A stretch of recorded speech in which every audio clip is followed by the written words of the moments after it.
Zoom. Hoje vou falar sobre Pearl Harbor.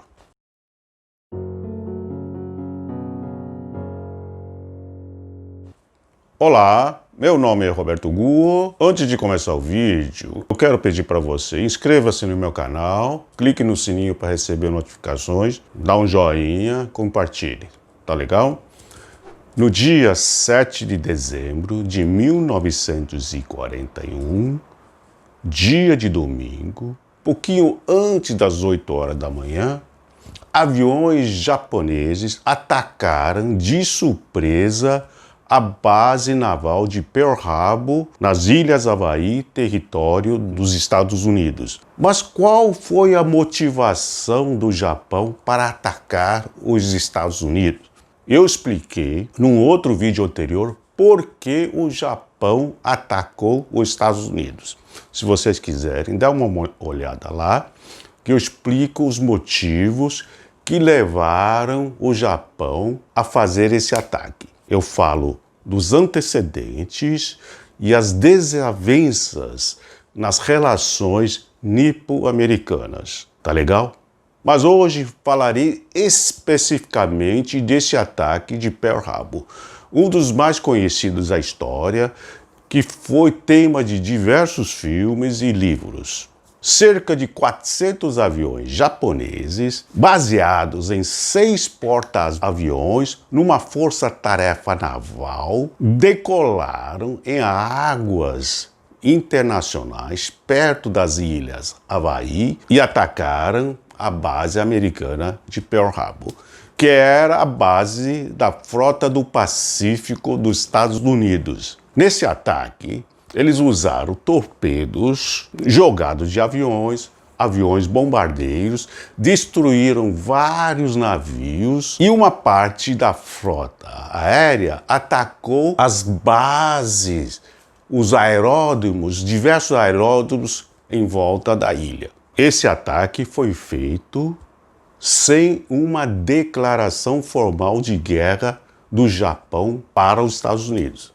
E foi feito completamente de surpresa. A frota japonesa zarpou no dia 26 de novembro de 1941, num total sigilo. Essa força-tarefa tinha a missão de atacar o Pearl Harbor. Naquela época, o Serviço Secreto americano tinha decodificado o Código Secreto Naval japonês.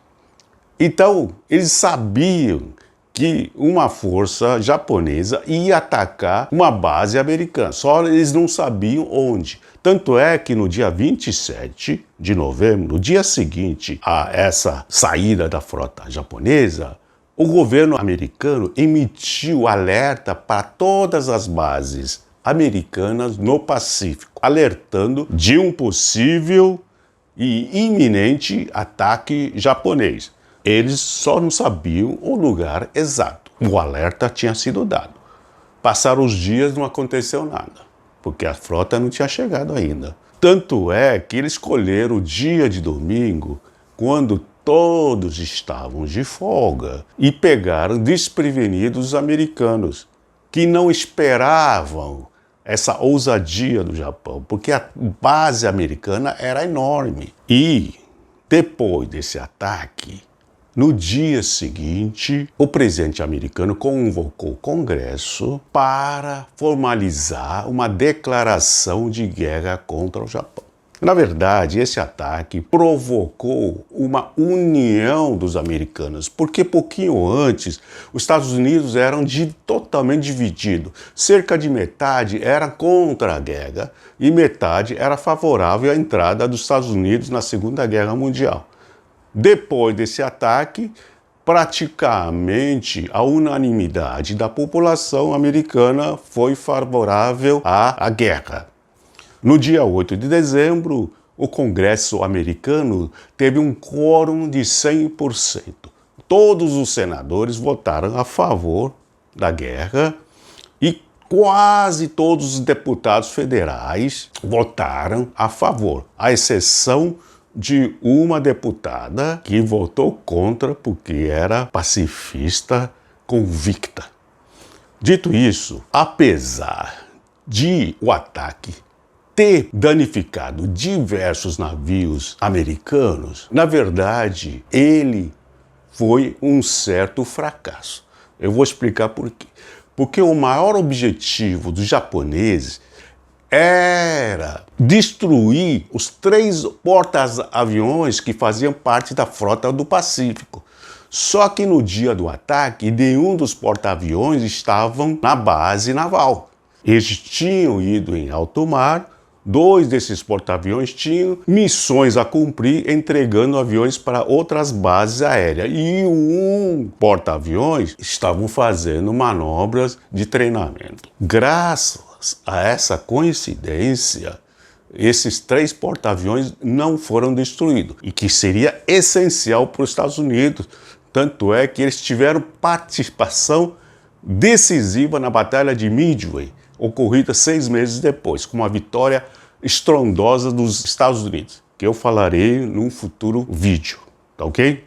Depois desse ataque, o almirante, que era o comandante da Frota do Pacífico dos Estados Unidos, foi rebaixado de 2 posições. O Husband Kimmel, que era almirante comandante, passou a ser contra-almirante. E ele foi exonerado do cargo, depois reformado da vida militar. E o comandante da base aérea, da base militar, ele foi demitido por incompetência. E o comandante militar, o general Walter Short, preocupado com possíveis sabotadores, porque nas ilhas Havaí, habitavam muitos descendentes nipônicos.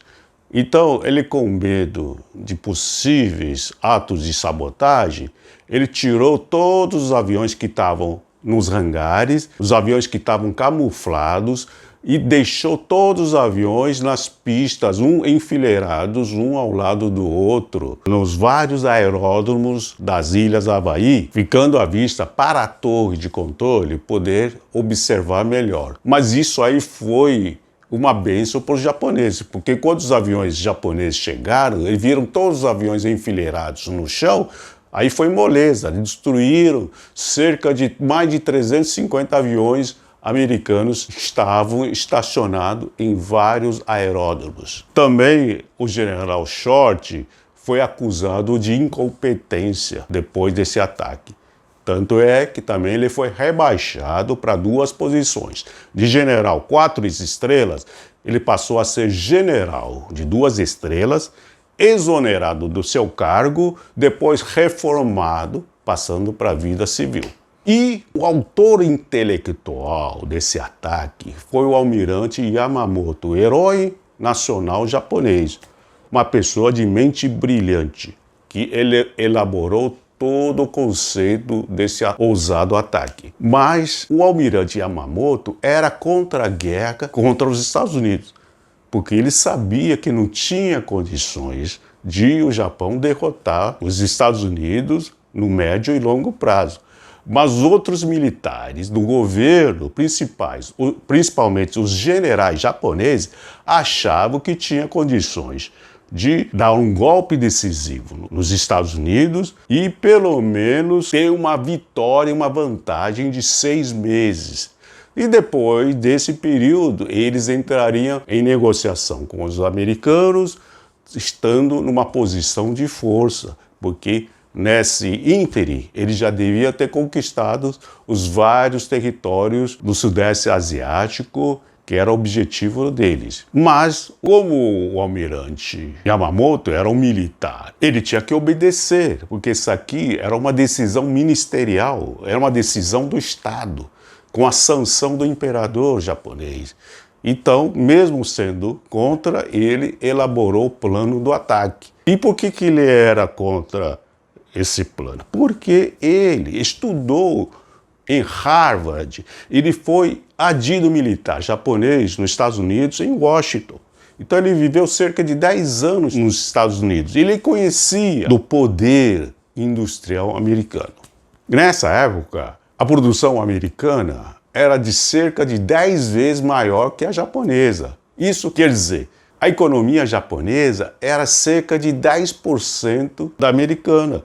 Então não tinha como o Japão ganhar dos Estados Unidos no médio e longo prazo. E esse ataque só serviu para unir os Estados Unidos, que estavam desunidos pouquinho antes. Tanto é que depois do ataque ao Pearl Harbor, o almirante pronunciou uma célebre frase que era o seguinte: receio que tenhamos despertado um gigante adormecido. Era isso que eu queria falar para você. Se você gostou do vídeo, dá um like, compartilhe, façam seus comentários. E não se esqueçam de se inscrever, tá ok? Obrigado.